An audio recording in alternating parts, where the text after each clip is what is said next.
Now, is it interesting so far? We're just beginning. People say all the time they're going to manifest their big dreams and their big desires in the future, yes? And these represent their big dreams, okay? The things they really want in their life. So, I'm going to manifest a highly successful business. I'm going to create $1 million. I'm going to own a beach house in Maui. I'm going to create a wonderful, intimate relationship. Whatever it is, I'm gonna have a yacht. The big dreams for you, whatever they are for you, a cabin in the woods. I'm going to be a best-selling author, a best-selling dancer, a top athlete. Whatever the big things are for you, right? They say that, yes? Meanwhile, they also said they're going to stop eating cookies. And the next day, they're back to eating what? Now, those cookies are the small one, you understand? They said, I'm going to stop eating cookies, or I'm going to email this to you today, or I'm going to finish that report by tomorrow, or I'm going to call you tomorrow morning, Mom, or whatever that is, right? Whatever that is, the small ones. So they say this, and they say this, but they don't do this, and they don't do that, and they don't do this, and they don't do that. Let me ask you a question.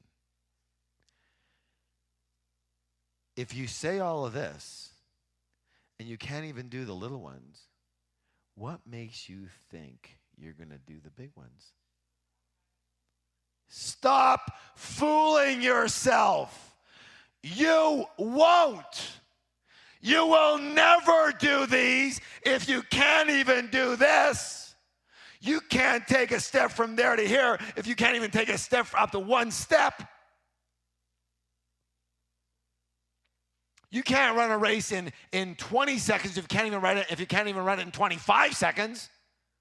Do you understand? Success is a habit. And if you can't even keep your agreements and do the small things you said you're going to do, you have a habit of not doing what you said. And this is nothing more than dreams and bullshit. It'll never happen. So stop fooling yourself. Don't bother saying anything anymore. Unless you're willing to begin the practice of doing what you say you're going to do. Because when you do what you said you're going to do on the little things, it becomes a habit. It becomes natural and an automatic conditioned response, a natural magnetic attraction in the universe for you to manifest well. You become an excellent manifester. Manifestation, creation of the reality that you want, is a practice. It is a training. You have to train yourself to be good at it. And if you can't even manifest this, what makes you think you can manifest that? But if you are good at it, if you can manifest the small things, I'll be there at 3 o'clock. I'll write this letter over there. I'll drop you off and I'll take this over there. I'll be back in time, whatever it is. I won't be eating cookies anymore. I'll start eating healthy, whatever it is for you. If you can do those, then you can do what? The bigger ones. And then you can do what? This stuff just becomes natural for you. You don't even think about it. Why? Because you're good at manifesting what is said you want. You're good at it. Is this making any sense to anyone in this room? Because a lot of you just found out why you're not getting the big stuff you want. And if you are, you're not keeping it. Because you're not good at it. Because you're not willing to practice with every little thing. And I practice it. Practice it. So you start by keeping your word and your commitments and doing what you say you're going to do every time. What time? Every time. I can't hear you. What time? Every time. But Harv, I changed my mind, or I don't really feel like it anymore, or it's hard to just stop eating that or doing that, or start exercising, or start something new, or I don't have time anymore. I can't keep that commitment anymore. Listen closely.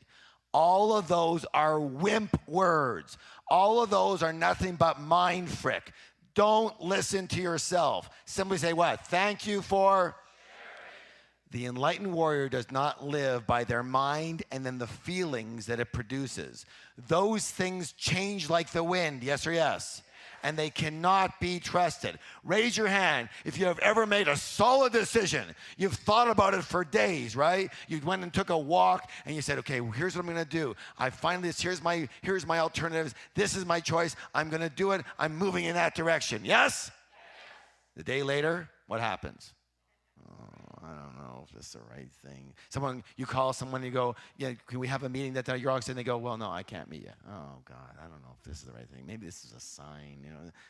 And you're unsure again. Raise your hand. Has this ever happened to you? That's because your mind keeps you off balance. It doesn't want you to change. So all of a sudden you make a decision, but that means nothing for you. It changes like the wind. Every day it changes. Yes or yes? So, don't listen to that. The warrior lives by a different system. Would you like to see the system? So instead of your thoughts leading to your what? Feelings, which lead to your actions, the warrior lives by their what? Their vision plus their commitment to that vision. Your moment-to-moment thoughts and feelings don't really matter. And you stop being run by the crazed monkey mind, and you live by your commitment and your word. So you have a vision, something you say you want. You make a commitment to that, and that's it. It's over. There's no other alternative right now. Meaning that sometimes the only rationale you have for doing something is because you frickin' said you would, and that's all. And that's good enough. Raise your hand if you've ever done that. Most of you have. You didn't really want to anymore, but you did it because you said you would. Yes? Question. How did that feel? Even though you didn't want to do it, you still felt a lot better doing it than not doing it because you would have been out of integrity. Yes or yes? That's the difference between power, high power, and low power, or no power. And by the way, the I don't want to do it anymore, that's your mind frick. That's what I mean. Stop listening to it. For the most part, I can happily say that I used to be run like that. Now I'm run like this.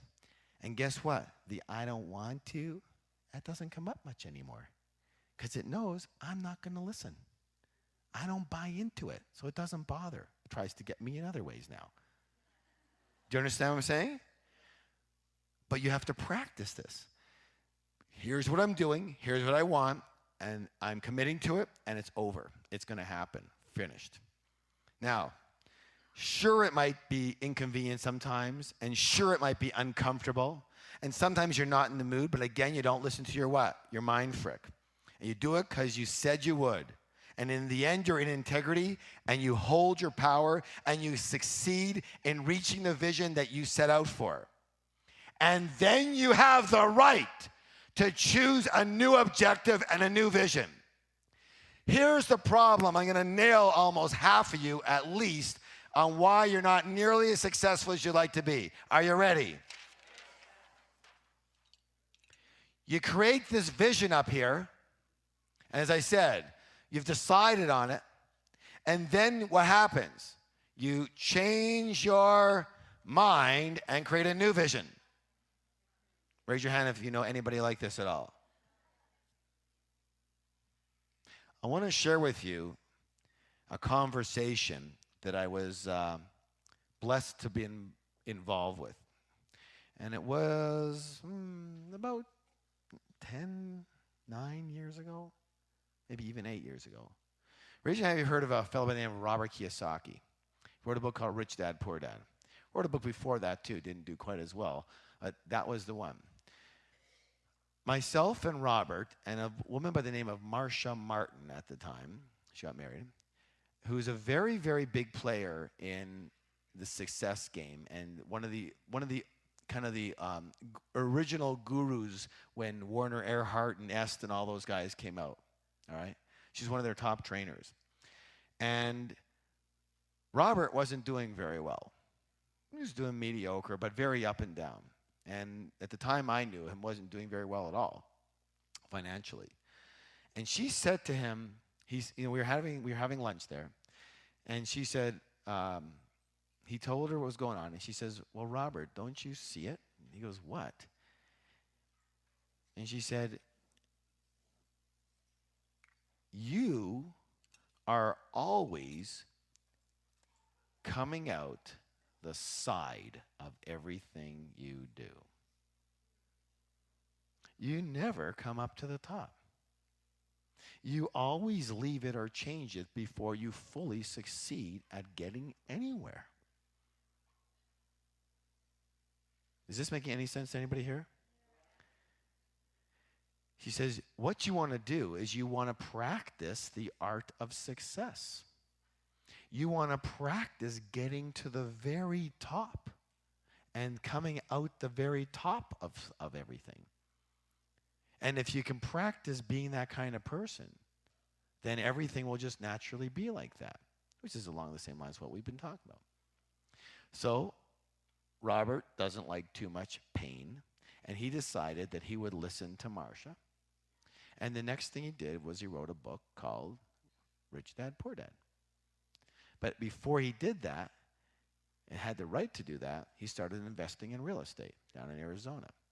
And he didn't stop him. He didn't originally he would buy like a little house and, rent it out and then sell it. But he was, just fiddling with it. Raise your hand if you know people who fiddle with things, right? But he decided he was going to get really great at this. So he took it on as a study, and he's a very smart man, very smart. And so he took it on as a study. He made millions of dollars in real estate very quickly, and then he wrote a book. Very simple.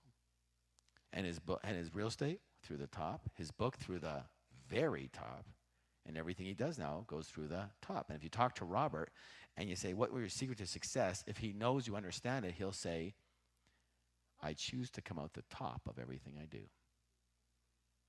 Now raise your hand if you so far have been the kind of person that you've been making choices to come out before you've reached the top of things.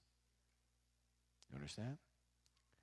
It's a habit, and it will run you, and you won't be able to come out the top of things. You get it? So whatever you do, whatever you take on, from here on in, you succeed fully or don't get involved. Just like we said before, 100% or 0%. But if you're in, you're in. And you don't listen to the mind frick along the way. I don't really want to. I'm not sure if this fits anymore. My circumstances have changed a bit, and I don't know. What's all that sound like? That's total mind frick. When that comes up, you say, thank you for frickin' sharing. I said I'm going to succeed at this, and I am. And then what happens? You succeed. And then you have the right to completely change your mind, do whatever you want, and choose a new area. And then you succeed at that one. But don't let your mind what? Take you. Is this making any sense? Yes. All right, very good.